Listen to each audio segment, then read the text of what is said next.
दीप पर्व की शुभकामनाएं। आज मैं दीपावली पर आपके सामने अपने विचार रखूंगा, लेकिन ये कम से कम 3 खंडों में होगा। पहले खंड में हम कार्तिक मास के विषय में चर्चा करेंगे। दूसरे खंड में हम आपसे बात करेंगे कि जो ये 5 दिवसीय पर्व है ये किस तरह से किया जाता है और क्यों होता है और कैसे होता है। तीसरी बात मैं करूँगा कि इस समय कैसे योग और सुयोग बन रहे हैं, और चौथी बात करूँगा ग्रहण की। इस वर्ष की दीपावली दीपोत्सव के 2 मुख्य पर्व होते हैं, एक अमावस्या जिस पे सूर्य ग्रहण पड़ गया है, और दूसरा पूर्णिमा जिस दिन देव दीपावली होगी उस दिन चंद्र ग्रहण पड़ रहा है। अर्थात 15 दिन में 2 ग्रहण इस बार पड़ रहे हैं। तो ये भी इस दीपावली को एक अलग स्वरूप दे रहा है, और उसका संहिता ग्रंथों में एक विशेष महत्व बताया गया है। शुभ होगा कि अशुभ होगा आप इसको जान सकेंगे। इसके पहले आपसे अनुरोध है कि अगर आप हमारे वीडियोस को पसंद करते हैं तो उसको लाइक सब्सक्राइब ज़रूर करें, जिससे हमारी आगे की भी जो चर्चाएं होती रहेंगी वो आपको उपलब्ध हो सके। इस कार्तिक मास को ये माना जाता है कि वैसे तो मास 3 तरह के होते हैं, एक प्रतिपदा से पूर्णिमा तक का, एक शुक्ल प्रतिपदा से लेकर के अमावस्या तक का, और तीसरा होता है संक्रांति से। इसमें विशेष महत्व तुला का होता है।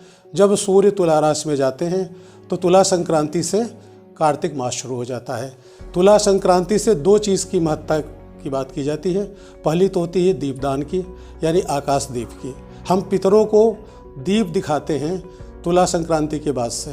कार्तिक स्नान भी विशेषतया तुला संक्रांति से लिया गया है, लेकिन बहुत से लोग पूरे कार्तिक मास में यमुना नदी में विशेषकर, अगर वो यमुना नदी के तट वाले हैं, अन्यथा किसी भी नदी में या अपने घर में ही प्रातः काल में स्नान करते हैं, तो वो विष्णु को प्रसन्न करने वाला, यम को संतुष्ट करने वाला तथा लक्ष्मी की प्राप्ति करने वाला होता है।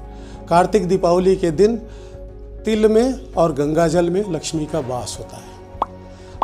अतः आप समझ गए होंगे कि कार्तिक का महात्म्य क्या है। कार्तिक में एक चीज़ और निषेध है, केवल आप चतुर्दशी के दिन तेल लगा सकते हैं, वो भी तिल का, और अगर वो थोड़ी सी अमावस्या से जुड़ा हुआ हो तो दीपावली की प्रातः तैलभ्यंग कर सकते हैं, अन्यथा तेल निषिद्ध है।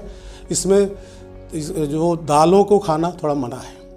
अब हम आते हैं इस बार की दीपावली पर। 24 अक्टूबर को सायं 5:24 से अमावस्या की शुरुआत हो रही है, और अमावस्या प्रदोषकालीन हो रही है और अर्धरात्रि में भी हो रही है। इसीलिए 24 तारीख को ही हम दीपावली का पर्व मनाएंगे, दीपदान आदि के कृत्य करेंगे।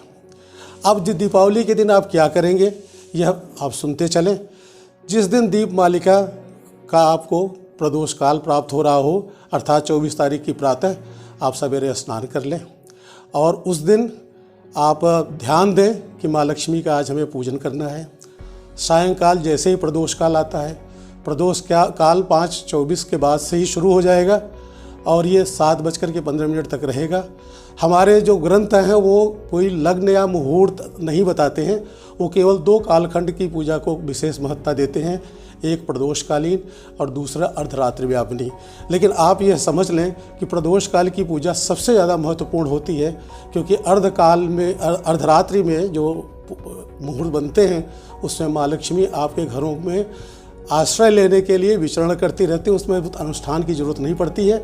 ये अलग बात है कि कुछ तांत्रिक अनुष्ठान ज़्यादातर अर्धरात्रि में किए जाते हैं। तो प्रदोष काल में सायं आप लक्ष्मी देवी को एक सफ़ेद वस्त्र पहन करके सुसज्जित रूप से लक्ष्मी, कुबेर और हनुमान जी की भी पूजा कर सकते हैं, जो एक दिन पहले आपने किया होगा, और माँ काली की भी इस दिन पूजा की जाती है। इन सब की मूर्तियों का पूरी तरह से पूजन करें। तुला का भी पूजन करें।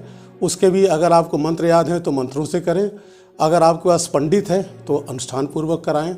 उनके पूजन के बाद आप अपने दरवाजे पर एक 4 मुँह वाला दीप जलाएं। उसमें इतना तेल डालें, वो भी तिल का, कि वो पूरी रात जलता रहे। उसको हम यमदीप कहते हैं। दीपावली के दिन ये दूसरा दिन होगा, बल्कि तीसरा दिन होगा कि यमदीप आप जला रहे होंगे। यह है यमदीप, हमें पितरों यम की शांति के लिए हम करते हैं, इसका नाम भी यमदीप है।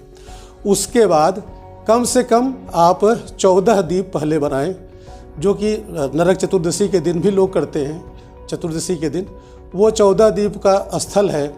पहले तो पूजा स्थल पर एक घी का, दूसरा आप रसोई में, तीसरा आप तुलसी को, चौथा फिर आप घर की पूजा के अन्य स्थल या बच्चों के अध्ययन का जो स्थल है वहाँ लगा सकते हैं। उसके बाद बाहर निकल कर के जो आपकी जो दरवाजे हैं उनमें दीप जलाते चले जाएं। यहाँ तक चले जाएं कि अगर देवी देवता आपके पास आए तो उनके मार्ग में अंधकार न हो।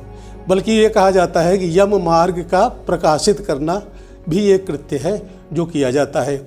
यही दीपों का जो दान किया जाता है उसी से दीप मालिका शब्द बना हुआ है। और ये कहा जाता है कि माँ लक्ष्मी का इससे नीराजन होता है, इसी का सबसे ज़्यादा महत्व है।